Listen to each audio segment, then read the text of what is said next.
Sosok pemilik distro anti mahal, pelaku utama cor pegawai koperasi di Palembang, dua pelaku pura-pura jadi pembeli. Sosok Antoni, pemilik distro anti mahal di Palembang kini tengah menjadi sorotan. Antoni yang kini masih menjadi DPO tengah diburu polisi, karena diduga menjadi pelaku utama. Hal tersebut terungkap, setelah salah satu pelaku pembunuhan ini berhasil ditangkap polisi.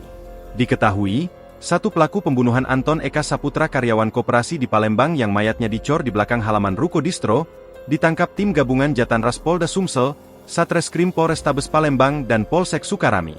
Pelaku yang ditangkap merupakan rekan dari pelaku utama yang saat ini masih dalam pengejaran. Kapolrestabes Palembang Kombes Pol Haryo Sugihartono mengatakan, pelaku yang belum disebutkan identitasnya itu memiliki peran membantu dalam proses eksekusi korban. Jumlah pelaku diduga ada 3 orang. Satu berhasil ditangkap di Batam, perannya dia yang membantu memukul korban menggunakan besi saat korban datang ke distro, ujar Haryo, Rabu, 26 Juni 2024. Ia menduga perbuatan para pelaku sudah direncanakan oleh pelaku utama yang diketahui bernama Antoni, DPO. Peristiwa pembunuhan ini seperti sudah disusun oleh pelaku utama. Sebab saat korban datang di TKP, pelaku lainnya menyamar sebagai pembeli. Jadi ketika korban sedang berbincang dengan pelaku utama, yang lainnya memukul korban, katanya. Kapolsek Sukarami, Kompol M. Ikang Ade Putra menambahkan, posisi jenazah korban dicor di sebuah tempat bekas kolam kecil yang ada di belakang ruko distro. Bentuk kolamnya persegi panjang. Sebagian dari kolam itu digunakan untuk mengecor jenazah korban, katanya.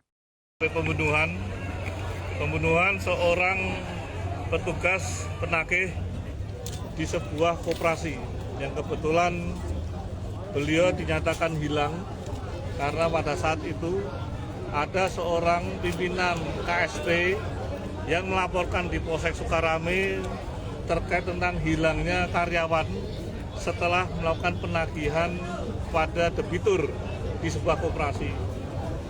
Seiring dengan hilangnya atau pengaduan hilangnya seseorang tersebut, kami mencoba menyelidiki, namun tidak secara masif.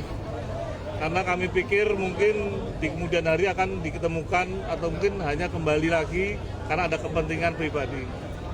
Namun demikian, ternyata hasilnya berbeda. Kami setelah mendalami secara perlahan-lahan menemukan ada satu kejanggalan karena di mana terakhir rumah yang didatangi oleh korban ini dalam kondisi yang kosong. Dalam kondisi yang kosong, pihak tuan rumah tidak ada, dan setelah diintip kami menemukan adanya bercak darah. Demikian juga anggota setelah mengintip mendapatkan sebilah cutter yang berlumuran darah. Download Tribun X sekarang, menghadirkan lokal menjadi Indonesia.